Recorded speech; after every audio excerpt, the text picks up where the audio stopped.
Tom, can I ask you something personal? That sentence always makes me nervous. When was the last time someone asked you about money and you didn't know what to say? Last Tuesday, Last Tuesday? my colleague asked how much my new apartment costs, and I said, it's fine, it's affordable, it's comfortable, and then I changed the subject to his dog. His dog, Tom? His dog was very interesting that afternoon. Welcome back to Emily English Daily, your cozy corner for real English and real feelings. I'm Emily. And I'm Tom. And I have to say, Emily, I have been waiting for this episode because money is the topic I avoid most in my second language. Oh, same. And today we're going to fix that. Slowly, gently, the way we always do. So here's our plan. We'll start with why money feels so awkward in English, especially when it's not your first language. Then we'll move to the polite refusals, the ones that keep your friendships and your dignity. After that, salary, splitting bills, financial stress, and saving. We'll finish with the kindest phrases, the ones for when a friend is struggling. And later in Word Tour, we'll slow down 10 useful expressions. And in Say It Better, we'll take some simple sentences and make them sound more natural. All right, let's start with the moment it gets awkward. The moment. Last month, I was at dinner with two new friends. Lovely people. Conversation was easy. And then, very casually, one of them said, "So, what do you do for a living?" And before I could answer, the other one said, "And if you don't mind me asking, what sort of salary range are you in?" Salary range. He said salary range with a fork in his hand. And what did you say? I laughed. The big fake laugh. The one that buys you about 3 seconds. And then I said, enough to eat, not enough to fly first class. And then? Then I asked him about his job, and we never came back to mine. Tom, that is a perfect example of what we do with money. We treat it like a door we don't want to open. A door that closes politely. Exactly.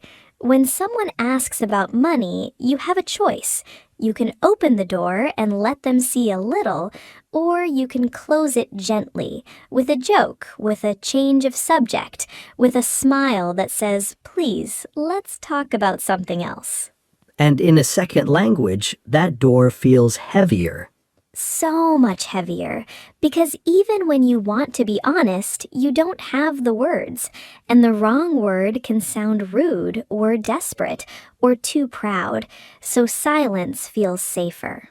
But silence has a cost. Friendships stay a little shallow. We miss chances to ask for help. We pretend we are fine when we are not. And money, friends, is one of the most stressful parts of adult life. We should be able to talk about it in English without our hearts beating fast.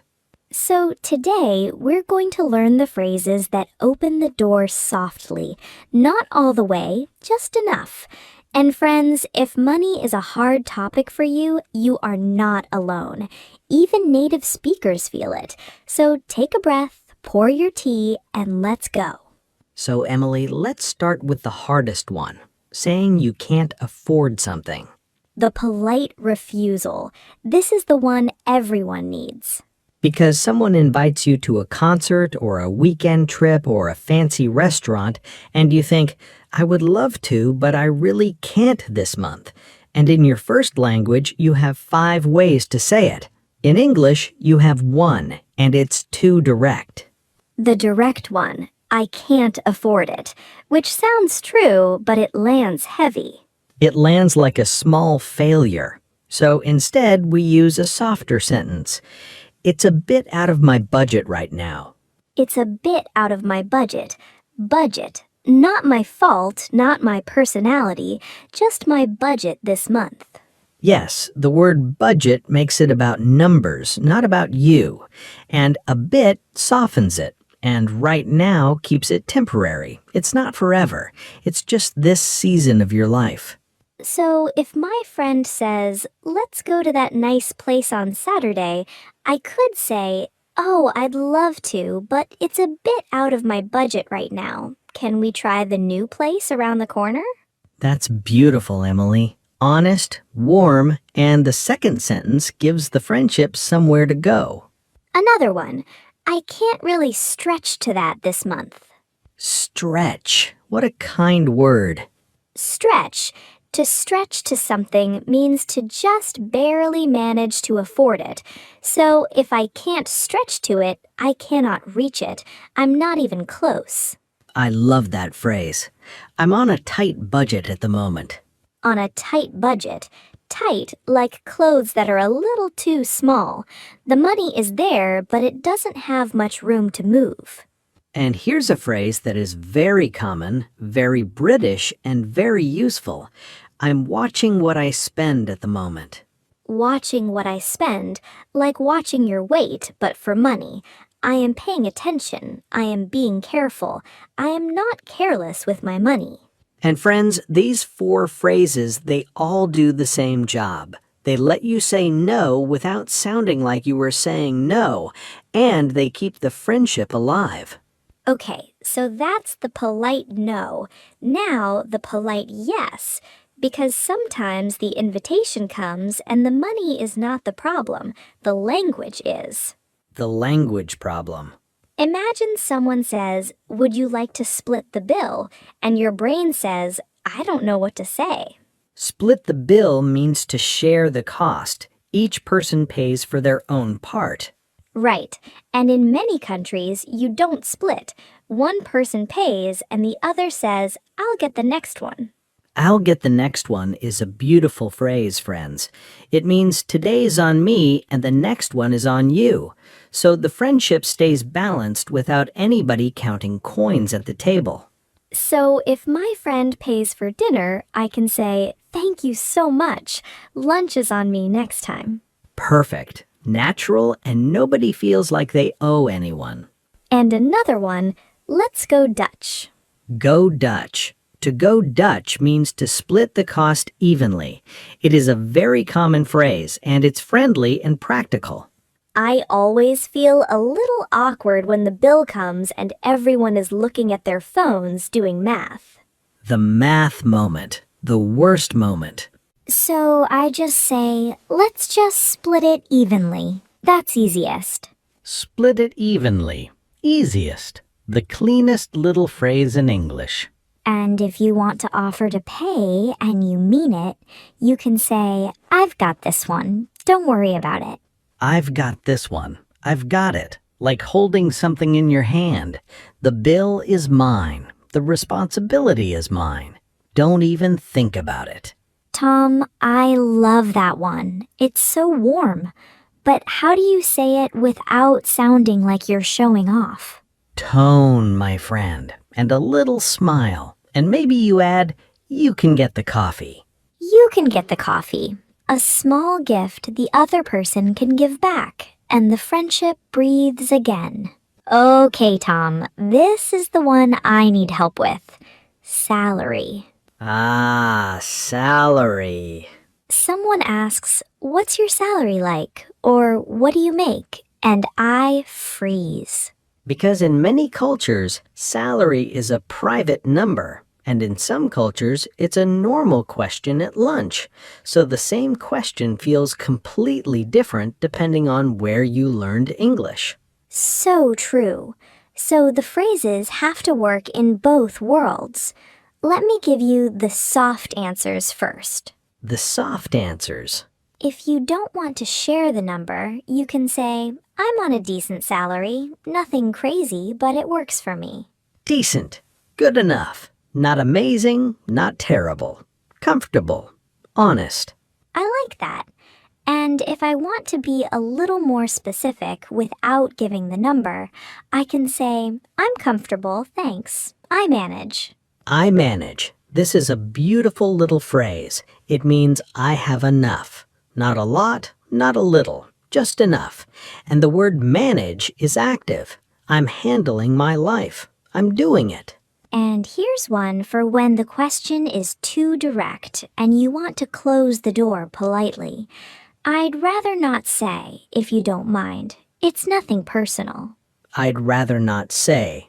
Polite, clear, and the nothing personal makes sure the friendship doesn't crack. I love that one because it tells the truth. I am choosing not to share, and I am not angry, and I still like you. And friends, if you want to share, you can. It is your choice. Some people feel free when they talk about money. Some people feel trapped. Both are okay. The phrases are here for you either way. So, we've talked about refusing and agreeing and salary. Now, the heavy one, the real one.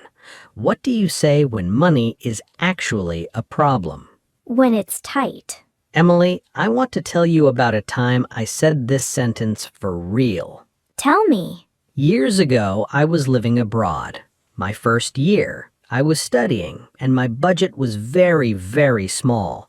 And my friend invited me to a weekend trip, a beautiful place. I wanted to go so much. And I sat down and wrote her a message. What did you write? I wrote, I would love to come, but money's a bit tight at the moment. Could we do something closer to home this weekend instead? I really want to see you. Tom, that is perfect. And you know what she wrote back? She wrote, oh, thank you for telling me. Come over for dinner on Saturday. My treat. Her treat, another beautiful phrase. My treat means I am paying. It is a gift, not a loan. So the phrase, money's a bit tight, that one saved the friendship, and it cost me nothing. Just a little honesty. And friends, this is the part of the episode I want you to remember. Money is tight. This is the phrase for when your bank account is smaller than your heart, and it is not a failure. It is just a season. Another one. I'm watching every penny right now. Every penny, the smallest coin. So I am watching even the tiny amounts. I am being very careful. I keep saying this when I am saving up for something. I'm saving up for a trip, so I'm watching every penny. Saving up for. To save up for something means to put money aside little by little until you have enough. And here's one I love. I'm trying to be more careful with money these days. Be more careful with money. Not extreme, not dramatic, just careful. Like a small promise to yourself. Emily, I have a question. What do you say when a friend tells you they are struggling with money? Because I never know what to say. This is the kindest part of the episode, Tom. Kindest part. Yes, and then let me cover this one. You can pay me back when things are easier. Let me cover this one. Cover means to pay for someone. And you can pay me back when things are easier means this is not a gift and it is not a debt. It is a bridge between two friends. Tom, I want to cry a little. I know. Money is not just money. It is pride. It is safety. It is love. So another one. Don't worry about it this time. We've all been there. We've all been there. 5 small words that say, you are not alone. I have been where you are. And one more, for the friend who is always paying and never says anything. Hey, let me get this one. You've been too generous. You've been too generous. The word generous is a gift in itself. It says, I see what you do. I see how much you give. Okay, friends, I want to check on you. We have a lot of phrases today. Don't try to catch them all. If you leave with 3, today is a success. 3 phrases, 3 keys. Choose the ones that match your life.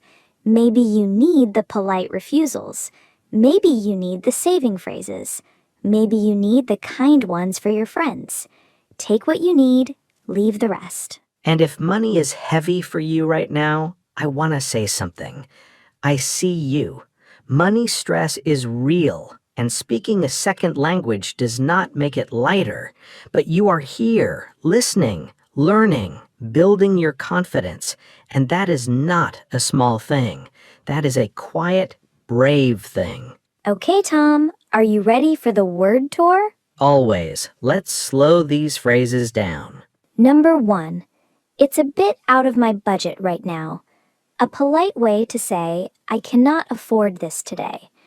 The concert is great, but it's a bit out of my budget this month. Number 2, I can't really stretch to that. To stretch to something means to just barely afford it.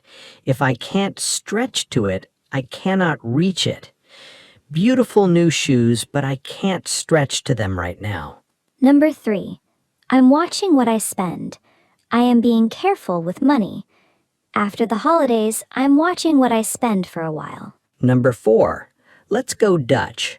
To split the cost evenly. The bill is large, so let's just go Dutch. Number 5.